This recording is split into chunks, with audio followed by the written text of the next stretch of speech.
I would say the initial step is to not to do anything because you got the luck to win the lottery, but whether you have got the skill to manage the 1 million or to plan and manage this 1 million portfolio is a separate question.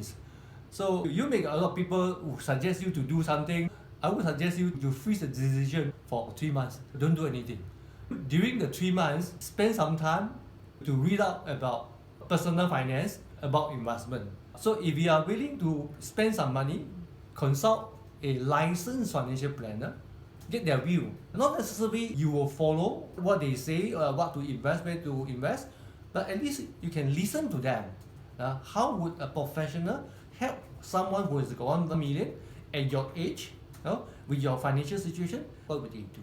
Stay cool for 3 months, then speak to a professional, do some reading on your own. Then when you feel more confident after having more information, then only started to do something with this investment. But whether you go through a professional or whether you go to DIY, I would say it cannot go wrong. So that will serve as a guide as to how much you spend, how much you invest, okay? What do you want out of your financial freedom, okay? And from the financial plan, then of course develop a diversified portfolio to protect and to preserve your wealth and to grow your wealth. This is something very important. Young investor, young graduate should make a habit to save money and to be able to save on a monthly basis. Not only when you have bonus you can save, but to be able to force yourself somehow to save, because that is a very important quality, so that when later on your income increases, you continue to save and you'll be able to accumulate capital for you to invest into. Like what I say, to invest in stock require too much energy and too risky. To invest into something like robo-advisor, it is good, but you don't get to learn much because it's all done by the robo-advisor. So if you can use the money that you have got to dabble with a few unit trust fund, you may lose money because you are not so skillful, but it is something less volatile compared to stock, something good enough for you to learn how does the unit trust operate. Unit trust help you to access to equities, whether it's Asia Pacific equities, Malaysia equity, or bond.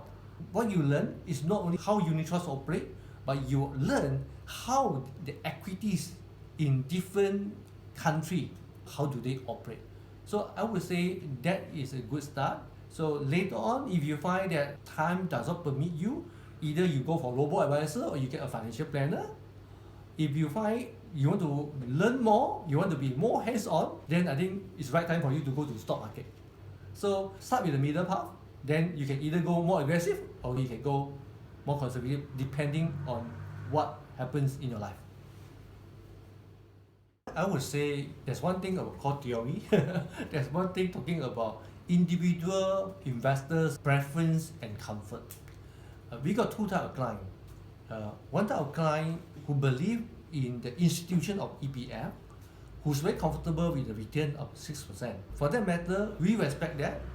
We plan for them for the rest of their wealth except EPF.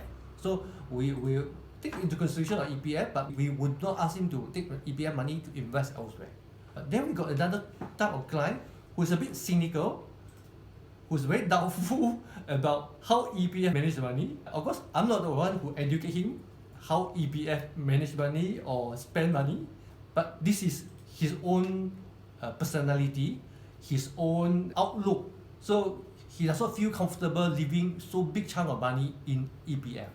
So he said that since Yap, you have been investing for me 10 years or even 6 years before I retire, I've been getting 6 to 8% return. So not too fantastic, but you're doing not less than EPF. I trust you to handle this money. So you take the money, return is one thing, but the preservation and the security of the money is also another thing. Because just now we talk about currency, we talk about global diversification of wealth. So this guy say, I want to have some share in China, I want to have some share in technology company, I want to have some share in the US company. So if I leave money in the EPF, I do not know where they put my money into, you know. So my money will be too concentrated into one country, one institution. So this second type of client who want to get more diversification, more security. So then this is where we help them to do more things to diversify their wealth. If money is important to you, please remember to subscribe to my channel.